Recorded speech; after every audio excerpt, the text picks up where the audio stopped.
Shalom, selamat siang Bapak Ibu Saudara yang terkasih. Kembali lagi kita dalam Sapa Jemaat GKI Maleo Raya. Bapak Ibu, bagaimana kabarnya kita pada hari ini? Saya harap kita semua dalam keadaan yang sehat ya. Nah Bapak Ibu, pada hari ini kita kembali akan bersama-sama merenungkan firman Tuhan dari 2 Korintus pasal 9 ayatnya yang ke-8.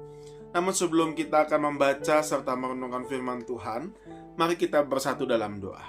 Mari kita berdoa.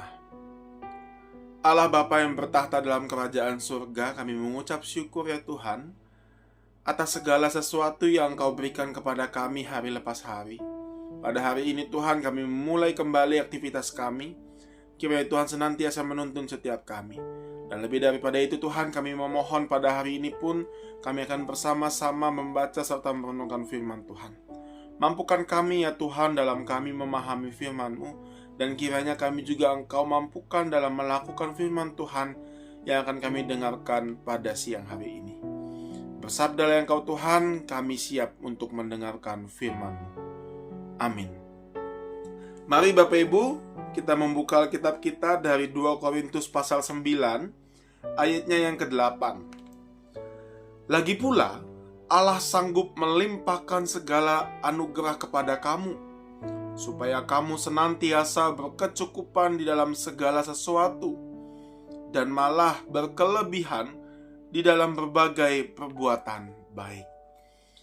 Bapak Ibu, kita pada siang hari ini akan membahas satu renungan dengan tema kaya dalam kebajikan.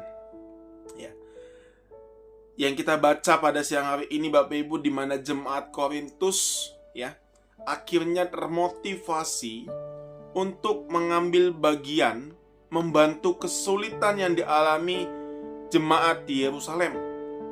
Namun sebelumnya Bapak Ibu, Rasul Paulus ya mendesak mereka untuk berpartisipasi sebagaimana yang telah dilakukan oleh jemaat-jemaat di Makedonia.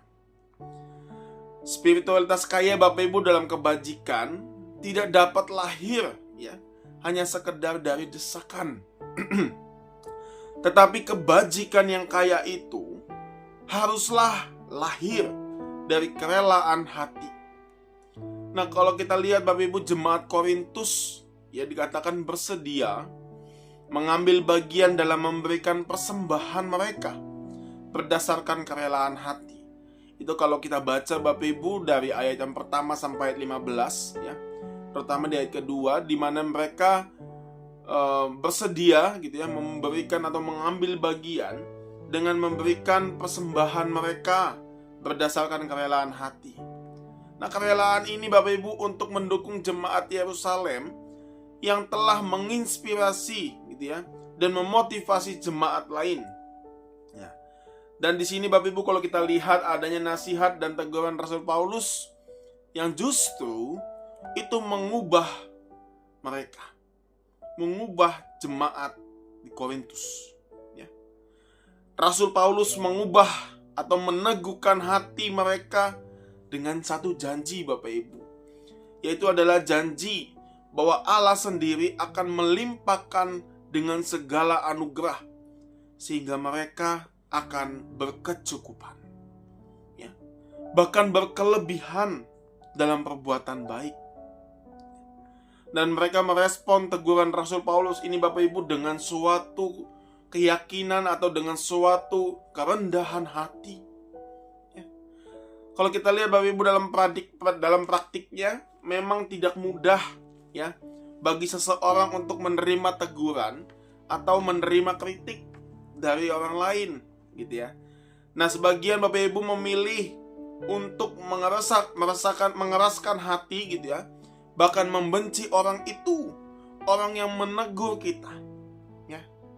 Tetapi Bapak Ibu, orang yang kaya dalam kebajikan itu bukan sekedar penuh dengan kemurahan, tetapi lebih daripada itu, ia bersedia membuka hati ya. Ia bersedia merenungkan kebenaran meskipun disampaikan melalui teguran, meskipun disampaikan melalui kritik kepada kita. Orang yang kaya dalam kebajikan Bapak Ibu melakukan perbuatan itu dengan tulus, ya. Melakukan perbuatan tanpa syarat. Kenapa? Karena ia mendasarinya dengan kerelaan dan kasih.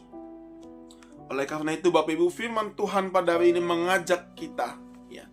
Marilah Bapak Ibu kita mengisi hidup kita dengan kebajikan-kebajikan yang Tuhan ajarkan kepada kita, ya. Biarlah firman Tuhan menolong kita semua untuk dapat melakukan segala sesuatu dengan ikhlas dan tulus, tanpa syarat, ya. Dan itu semua didasari melalui hati kita atas kerelaan dan kasih yang Tuhan ajarkan kepada kita. Mari kita berdoa. Terima kasih ya Tuhan atas firman-Mu pada siang hari ini kami dengarkan dan kami baca.